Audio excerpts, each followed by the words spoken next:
St. Ambrose families. My name is Emily McLean, and I'm your child's 7th grade English teacher here at St. Ambrose School. I'm starting my 2nd year here, and it's off to a great start. The students are definitely excited to be back. So I wanted to share just a little bit of my vision for this school year, some expectations that I have for communication on the students' part, and also for turning in assignments, and then also just share a little bit of what my goals are. So my vision for this school year is to create a classroom that is Christ-centered, engaging, creative, and inspiring. In our first week, I talked with students about what it means to be a lifelong learner. This means being a learner in and out of the classroom, a person who seeks to learn from every experience and everything around them. Lifelong learning really is just practicing curiosity. This year, my goal for the 7th grade is to help them become lifelong learners who are able to learn from their mistakes, take ownership of their academics, and face challenges with confidence.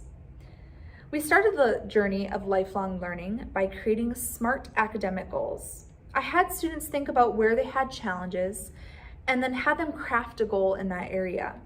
For example, some students created a goal for having better writing, while others wanted to end the first trimester with at least a B in English or literature. To build accountability, students will be checking in at the end of each trimester and assessing their progress with their goals. We have a lot going on in English and literature this year besides SMART goals. So in both classes, students will begin by learning how to read effectively and respond clearly to a text. In literature, students will be reading a range of texts from C.S. Lewis's The Lion, the Witch, and the Wardrobe to Holly Goldberg Sloane's Counting by Sevens. Students will also be studying film, and I'll be sending out a little bit of information about that as it comes along. In English, students will also learn how to research topics, craft an argument, and write with confidence. So a couple expectations for communication. This year, I plan to communicate through email, and I also expect students to communicate through email as well. So if a student misses a day, it's their responsibility to look at the daily work spreadsheet and the daily slides for the lesson. If after this research is done and your student still has questions, I would like them please to email me. The spreadsheet and slides will be located at the top section of English and Literature on Google Classroom. It's labeled, so it should be pretty easy to find. If they have questions on where to find it, they can come see me and I will gladly answer that. Some expectations for turning in assignments. So first, work done in class, so classwork, will not be graded late unless the students miss a day, have an exception from me, or if I give them an extension. It's my goal this year to really give class time to complete projects. So really any work that your student has is something that they didn't complete in class.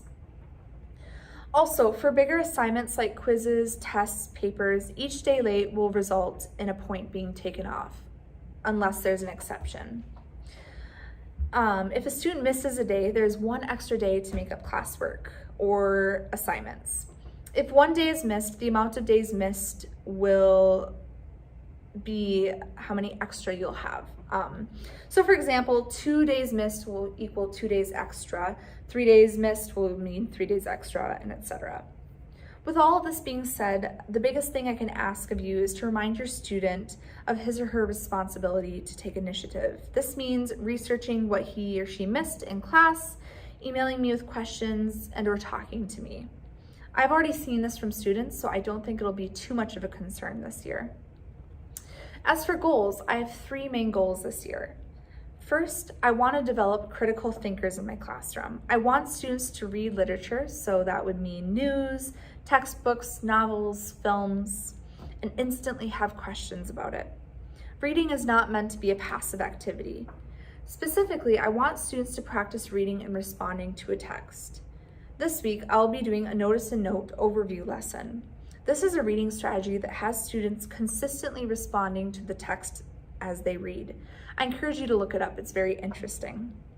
Secondly, I want students to be well-rounded in what they read, meaning I want them to read books or stories from 1821 1921 and 2021. I think it's important to stretch the mind beyond the comfort zone. So the students came up with a phrase called "Don't Skip Brain Day," and I have chosen to adopt it. We bring our brains with us to class and we exercise them. And then the third goal I have for students is for them to become better writers.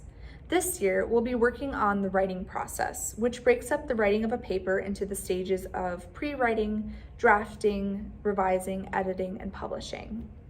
I'll be emphasizing the skill of proofreading with the students, and I'm expecting proper grammar, rich vocabulary, and a variety of sentence lengths on a final draft of a paper. A way you can help your students with writing their papers is listening to them read it out loud. This is a key strategy in editing. And I'll also be providing model essays for you and your student to read as they write. If you'd like to help your student write at home, the model essay will always be included in the assignment.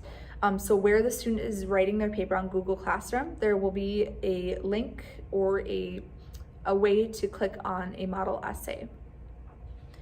I have great hopes for this year. I'm so excited to see how your student grows in 7th grade and beyond. So please email me with any questions or concerns that you may have, and please enjoy this upcoming fall weather. Have a great day.